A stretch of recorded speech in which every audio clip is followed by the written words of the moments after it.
Are you about to face an embassy interview? Dude, I feel you. Those things can be seriously nerve-wracking. It doesn't matter if it's for a visa for school or even a job overseas. That interview can make or break your plans. But don't sweat it too much, because in this video, I'm going to break down the 5 most important things you absolutely have to do. And the 5 things you should never do if you want to absolutely crush that interview and get the outcome you're hoping for. Alright, let's do this. Listen, the single biggest mistake I see people make when they go into these interviews is that they haven't even taken the time to understand what the visa is even for. They walk in unprepared, thinking they can just wing it, but that's a recipe for disaster. You need to be fully aware of the purpose of the visa you're applying for and how it fits into your plans.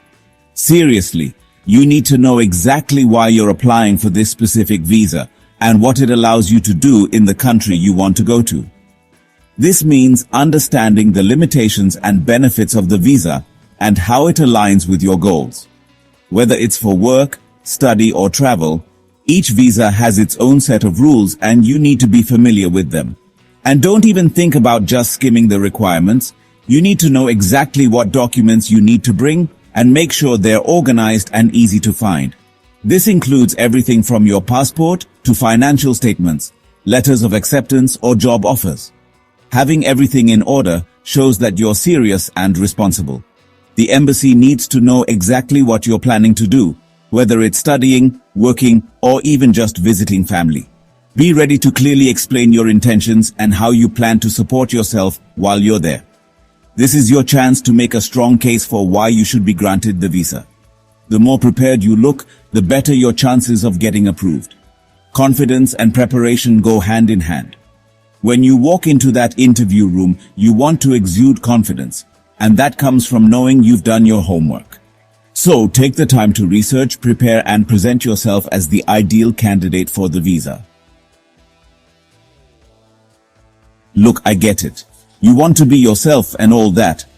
But this is not the time to be rocking up in your ripped jeans and a band t-shirt. While it's important to express your individuality, there are certain situations where dressing appropriately is crucial. This is one of those times. First impressions are huge, and you want to show the embassy that you're taking this seriously.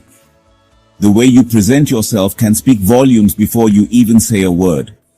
Dressing professionally can set a positive tone for the entire interaction. Think of it like a job interview.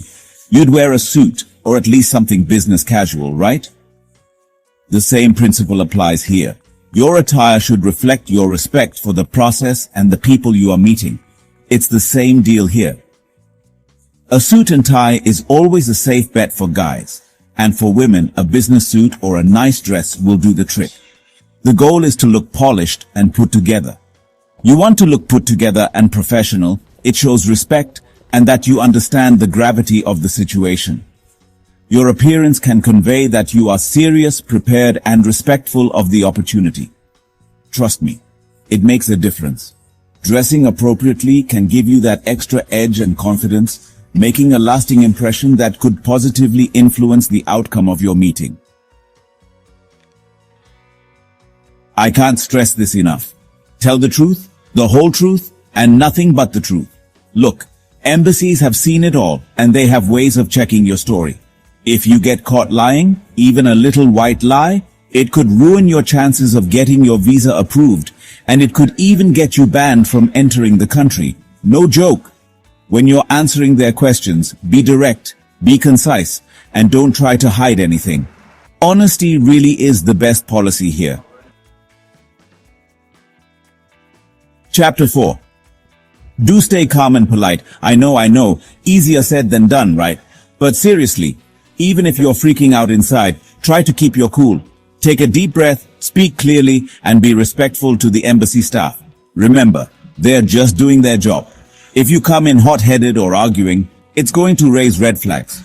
A calm and collected demeanor shows that you're confident and that you have nothing to hide.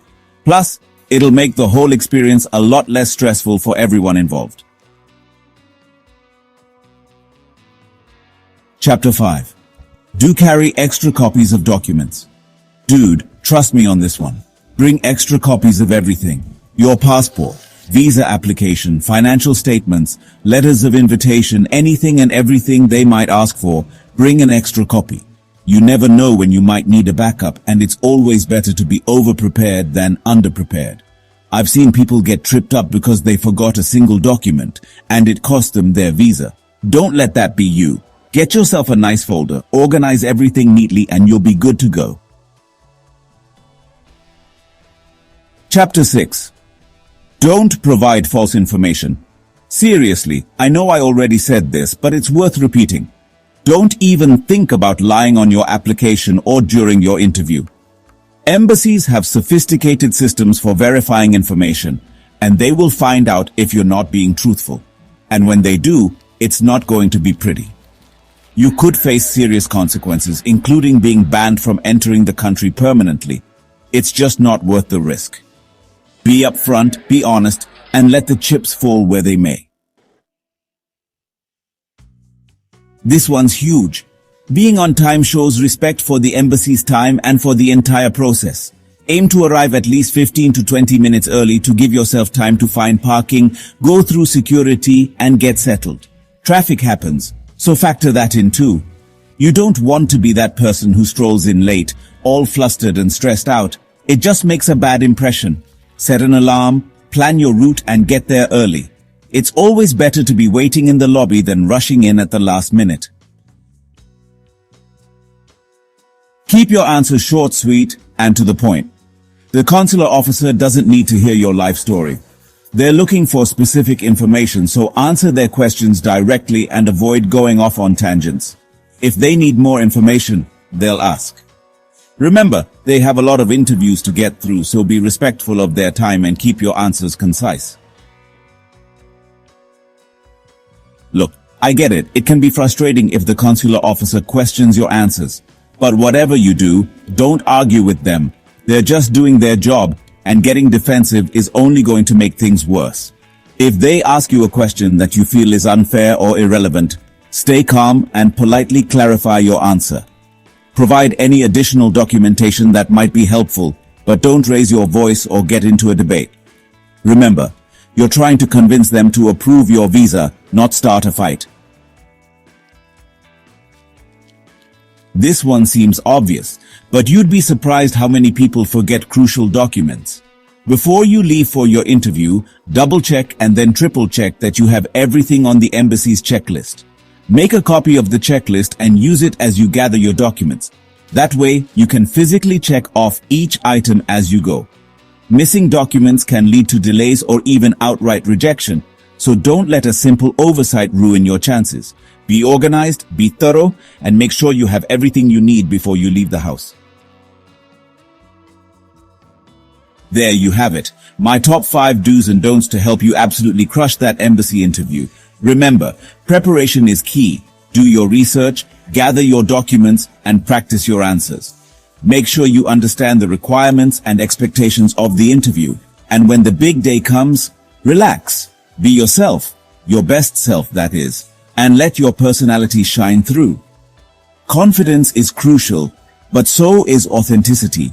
Show them why you are the perfect candidate for the visa.